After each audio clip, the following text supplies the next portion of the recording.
നല്ലപോലെ ഒന്ന് ടാപ്പ് ചെയ്ത് കൊടുക്കുക.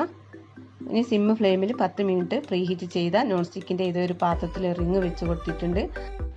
കേക്ക് ടിന്നെ ഇറക്കി വെച്ച് ഒരു 40-45 മിനിറ്റ് ബേക്ക് ചെയ്തെടുക്കാം. അപ്പോൾ നമ്മുടെ കേക്ക് ബേക്കായി വന്നിട്ടുണ്ട്. ഇനി ഇതിൽ നിന്നും ബട്ടർ പേപ്പർ ഒന്ന് മാറ്റി കൊടുക്കാം.